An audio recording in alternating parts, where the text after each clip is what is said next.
Hola, bienvenido.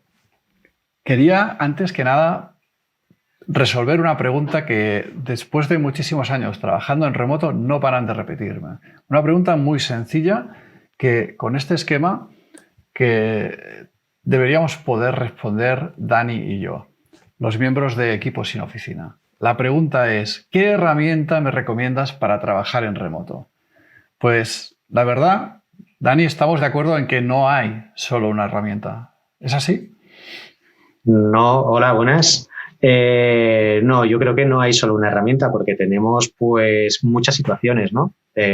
Cosas que queremos guardar, archivos, cosas que queremos tratar más adelante, documentos, reuniones que no tienen nada que ver con los documentos, conversaciones por chat que no tienen nada que ver ni con Sí, las sí. reuniones, etcétera, ¿no? Entonces, Totalmente, totalmente. hay que buscar, Que matizar, ¿no? La respuesta. Yo creo que para dar ese matiz, por eso Dani y yo hemos elaborado esta pirámide, que me imagino que ya estáis viendo mientras estamos hablando. Se trata de una pirámide que responde esta pregunta en diferentes niveles. Quizá lo que menos se ve y más sencillo es de entender es que hay dos tipos de comunicación cuando se trabaja en remoto. Lo que podríamos llamarle comunicación síncrona, que serían las tres capas superiores de la pirámide, y comunicación asíncrona, que sería la capa de la base de la pirámide, ¿no, Dani? Al final, pues por ejemplo, ahora mismo Dani y yo estamos en una conversación en directo que estamos compartiendo con todos vosotros y esto sería, pues evidentemente, una comunicación síncrona entre Dani y yo. Por lo tanto, nos iríamos a buscar herramientas que están en estas tres capas superiores. Además, cuando estamos trabajando en el día a día, es lo menos habitual estar todo el rato interactuando a nivel síncrono. Evidentemente hay profesiones de todo tipo y hay situaciones de todos los colores y todos los casos posibles, ¿eh? Pero lo que es más habitual, digamos, es que en el trabajo del conocimiento pues haya toda una serie de tareas asíncronas, ¿no? Pues estás trabajando con un documento o estás trabajando con los procesos o los sistemas de la empresa y esta información que generas no está siendo consumida a tiempo real por el resto de miembros de la empresa. ¿Verdad, Dani? ¿Qué herramientas tendríamos en esta base, por ejemplo? ¿Qué nos podrías contar ahí, Dani? Pues en esta base yo destacaría principalmente todo lo que es sistemas de archivo, digamos de todo lo que son documentos, ¿no? Como el almacenaje de documentos por un lado y luego la referencia a esos documentos. Porque a veces se genera muchísima información, es muy interesante, pero luego nos falta una forma de crear una estructura que nos sea fácil o más que fácil, incluso que no tengamos que pensar y ya nos aparezca la información que necesitamos, ¿no? Con la mayor, lo más directo posible. Entonces, en cuanto a almacenaje de documentos o creación de documentos, pues una de las opciones es Google Suite o la parte de Google Drive, ¿no? Los documentos del ecosistema de Google, donde pues ahí pues tenemos documentos escritos, ¿no? Google Docs, las hojas de cálculo, tenemos las presentaciones también, el calendario compartido, ¿vale? Entonces, aquí Sí, es donde podemos crear permíteme material. destacar un detalle de todo lo que estás diciendo, Dani. Estamos Sí. muy acostumbrados a hablar de Word, de Excel, de PowerPoint, hasta de Outlook, ¿no? Pero al final lo que queremos destacar aquí es que cuando trabajas en remoto, si realmente queremos trabajar con la suite de productos de Microsoft, es muy importante que nos dirijamos hacia la Microsoft Office 365, no hacia un Microsoft Office convencional. ¿Por qué? Porque lo que queremos es trabajar online de forma colaborativa en los documentos. Y esto puede ser síncrono y puede ser asíncrono.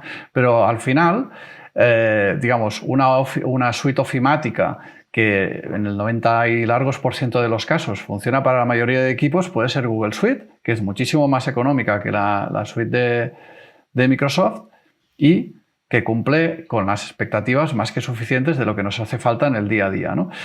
¿Qué es relevante cuando estás trabajando en remoto? Pues es relevante que a lo mejor el documento que se está trabajando, llámale un presupuesto para un cliente, llamémosle, pues no sé, un manual, cualquier tipo de documentación que se esté elaborando, lo que requiere es, pues, por ejemplo, yo estoy trabajando con esto ahora y Dani, por la tarde, pues se lo va a mirar. Lo que él quiere es poder modificar el documento, poder agregar comentarios, lanzarme preguntas que yo a lo mejor recibiré en el móvil y se las voy a contestar más o menos ágilmente, o no, se las voy a contestar mañana. Lo que es interesante es que todos los cambios que Dani haga, cuando yo mañana mire el documento, los podré comparar con lo que yo había escrito, no solo los comentarios que ha hecho, sino los cambios, todo ese control de versiones, vamos a llamarlo así. Todo esto es súper importante y súper poderoso y es muy interesante ir aprendiéndolo cuando hay que trabajar en remoto, ¿no? Como bien... Sí, perdona. No, viniendo a cuenta de lo que decías tú, aquí lo que hay que evitar es el decir que el concepto de que trabajar sobre un documento es que tú me lo vayas pasando a mí por email, yo lo modifique, te pase una versión a ti. Correcto. No, que tengamos un solo punto de acceso y trabajemos colaborativamente sobre él, ¿no? Sí, buen punto, totalmente de acuerdo, Dani. Al final estamos muy acostumbrados a... Sí, tengo 7 veces el mismo documento porque ha ido como un ping-pong, ¿no? Va y viene por el correo con cambios y ir modificando el título si es que nos acordamos, porque a veces ni siquiera... No, sí es el mismo, pero no me acordé de cambiar el título. Bueno, es un cachondeo, ¿no? Entonces, para esto está más que superado. La formación para entender cómo trabajar con esto, estamos hablando de muy pocas horas de trabajo, quizá en 1-2 horas tienes más que suficiente formación para que tu equipo sepa usar la suite ofimática de forma distribuida o remota. Y al final, seguimos en esta base de la pirámide, vamos a avanzar un pelín, pero no sin antes repasar, ¿no? Aquí en el esquema voy a usar el cursor para señalarlo, ¿no? Pero aquí veis que pone pues, materiales y listas, ¿no? Y tenemos aquí el logo de la suite de Google más Notion. Al final, luego hablaremos de Notion al final y por qué incluimos Notion en este ecosistema. O mejor dicho, por qué nos vamos a centrar en Notion en estos vídeos a partir de ahora. Lo que queríamos es darle un contexto a este Notion, ¿no? Pues bien, decía, materiales y listas, seguimiento de tareas y proyectos, documentación y contenidos, discusiones asíncronas. Todo esto son materiales, son formas de trabajo que copan un aporte importante de nuestros días, ¿no? Luego, y repito, estamos creando este contenido de forma distribuida. Es decir, para nada, Dani y yo hemos quedado en persona. Es más, esto está coincidiendo con el COVID, ¿no? Y estamos confinados en casa, no podemos salir aunque quisiéramos. De forma que Dani y yo estamos cada uno en su casa, como podéis ver en la pantallita que hay aquí, ¿no? Y estamos colaborando, creando contenidos, trabajando conjuntamente. Vamos a la capa de arriba. Cuando Dani y yo necesitamos intercambiar preguntas que necesitan una respuesta instantánea, ¿no? Lo típico que llamas al compañero, en este caso lo tengo aquí, llamas al compañero, clun, clun, clun, a la puerta virtual y dices, oye Dani, ¿dónde dejaste ese documento de requerimientos que nos mandó tal cliente? ¿Dónde están los planos o los precios de tal proveedor? Estas preguntas rápidas, que típicamente son pues porque no sabemos dónde hemos dejado la documentación, etcétera, más allá de que esto se pueda mejorar, pero al final esto se resuelve con programas de chat, como por ejemplo aquí podéis ver el logo de Slack. Es un programa que no solo permite chatear, sino que es potentísimo para poderlo integrar con la suite de herramientas de Google que os presentamos aquí. De forma que cuando estamos usando un calendario colaborativo, pues podríamos tener salas de reuniones con diferentes compañeros y en esas salas de reuniones, las reuniones del equipo podrían publicarse pues, como un mensaje en la sala, con el enlace para poder acceder a la sala de videoconferencias. Fijaros que en el nivel superior hemos colocado a Google Meet, ¿no? O sea, el logo de Google Suite de nuevo, pero ahora refiriéndonos a Google Meet, que no es nada más pues, que un aplicativo como podría ser Skype, como podría ser Zoom, como muchos otros, que lo que nos van a permitir simplemente es tener una sala de videoconferencia. Llegados a este punto, yo creo, Dani, que los dos pondríamos en muchísimo valor que usen webcam. Es decir, no es lo mismo hacer una reunión de 1 hora o de 20 minutos viendo tu interlocutor que sin verlo, ¿no? Estamos de acuerdo, ¿verdad, Dani? Totalmente de acuerdo. Si ya el trabajo remoto tiene una de las dificultades que puede tener es la falta de, no tanto de empatía, que a veces también, sino también que se pierde parte de la comunicación si la oportunidad que tenemos de vernos la cara la desperdiciamos no poniendo una webcam, entonces es una lástima. Sí. Vamos a decir que hay muchísimo lenguaje no verbal que nos vamos a perder por el hecho de no estar usando una videocámara, ¿no? Pues no es lo mismo que yo esté haciendo una presentación y esté viendo pues la cara que pone Dani, pues puedo saber si me está siguiendo, si no me está siguiendo, no hace falta que me interrumpa con mensajes de voz, ¿no? Al final, lo que estábamos diciendo, en la capa 2 tendríamos una herramienta de chat, nosotros recomendaríamos Slack. En la capa superior, Google Meet mismo de la Google Suite nos serviría perfectamente. Queríamos mencionar también que a veces herramientas como AnyDesk son súper útiles. Hemos puesto ahí el logo, es este rombo de color rojo, sería el logo de AnyDesk, que es una aplicación que nos permite hacer asistencia remota. Esto es especialmente útil cuando se tiene que formar o explicar o resolver, ¿vale? Sobre todo partes más técnicas, entre compañeros. Y esto es súper interesante porque al final le dices, mira, no estás consiguiendo hacer tal cosa, tranquilo, suelta el ratón y el teclado y yo me conecto y te explico con todo lujo de detalles cómo hacerlo, ¿no? Yo creo que para ir finalizando el vídeo estaría bien, ¿no, Dani?, que les diéramos simplemente 3 razones, no sé si se te ocurren 3 razones por qué nosotros nos vamos a centrar en Notion, ¿vale? Y por qué, ¿no? Dejamos de lado explicar las otras herramientas que tiene de especial Notion que a nosotros nos llame la atención para hablar de trabajo remoto. Bueno, la que considero básica, no sé si estás de acuerdo, la utilidad que tiene Notion es que la forma de integrar contenido va fantástica para crear una base de conocimiento.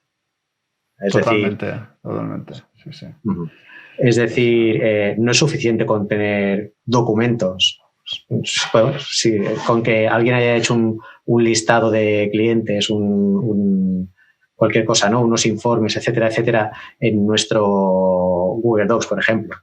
Lo que necesitamos también es saber que esa información está ahí e interrelacionarla entre ella, ¿no? Entonces, hacer una base de conocimiento como un wiki, o sea, esta prestación que tiene la Wikipedia, ¿no? De que cualquier palabra que enseguida se sale de los pronombres y de los artículos, cualquier cosa que es un poquito importante, enseguida tiene un enlace a una explicación, ¿no? Pues conseguir un poco lo mismo en el entorno de trabajo. Entonces, yo creo que Notion es la herramienta perfecta para esto. Sí.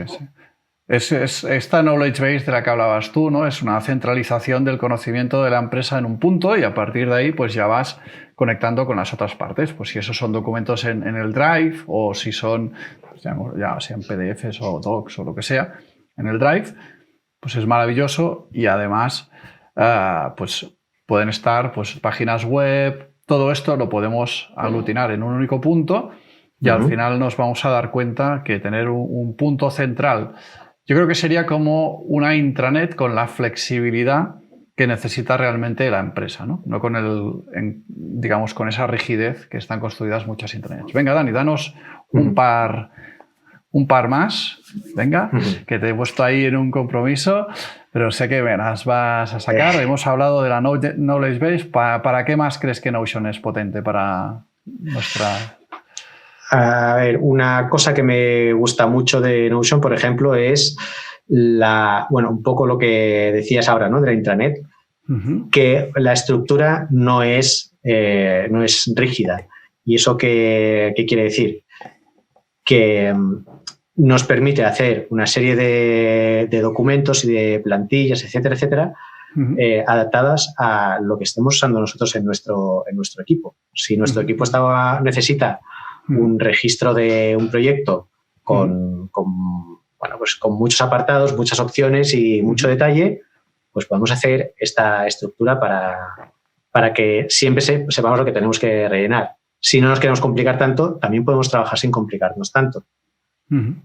Perfecto. Entonces podríamos decir que Sería esta la segunda función que destacas. Yo creo que una tercera, no sé si, venga, va, sáquemela. Si no, tengo ya ahí un par preparadas que te puedo dar. Sí, no, venga, va, dime. Venga, pues yo creo que, mira, voy a dar las dos, ¿vale? No nos vamos a quedar con 3, sino 4. Una, simplificando, es la posibilidad, la simplicidad que tiene en crear estructuración de los datos, es decir, en poder crear tablas que son mucho más allá que tablas, sino que son ya bases de datos que puedes interrelacionar con una simplicidad extrema.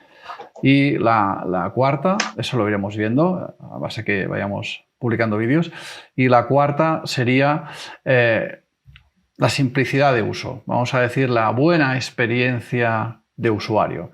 Ahora hemos probado otras herramientas que pueden ser igual o más potentes que Notion, sobre todo para técnicos como Dani y yo, pero al final el día a día, ¿vale? Es esa... Pensad que muchos de nosotros estamos acostumbrados a ir con la libreta arriba y abajo con el boli. ¿Eso quiere decir que cuando estamos en remoto esto no se puede hacer? Evidentemente, esto siempre se puede hacer. ¿Qué tiene de malo? Que si tienes el equipo en remoto, pues no es tan cómodo enseñarle lo que pone en una hoja de papel y ni mucho menos pues que esa información quede... Es decir, siempre se puede hacer una foto y compartirla, ¿no? Pero no es un documento editable por las dos partes. Esto es una cosa que simplifica muchísimo Notion. Evidentemente siempre se puede mejorar todo, pero es un punto a favor. Yo creo que como introducción está bastante acotado por dónde irá nuestro camino, ¿no? Os vamos a ir desarrollando no las funciones de Notion, sino cómo podemos aprovecharnos de las funciones de Notion para orquestar nuestro sistema, nuestra metodología de trabajo, ¿no? Con un equipo remoto o un equipo distribuido. Hasta aquí, yo creo. No sé, Dani, si quieres añadir algo más tú. No, yo creo que está bien y como presentación y sí que dejamos ya para próximos vídeos el ir entrando en materia, ¿no? Meter las manos en la masa. Perfecto. Simplemente añadir antes de irme que si tenéis algún tipo de petición o de necesidad en vuestro equipo de trabajo remoto, pues no dudéis en preguntar y intentaremos pues daros todo el feedback, todos los vídeos, toda la documentación, todo lo que haga falta para que podáis avanzar en ese aspecto con vuestros equipos. Y hasta aquí. Un saludo y muchísimas gracias. Bien, un saludo a todos. Hasta luego.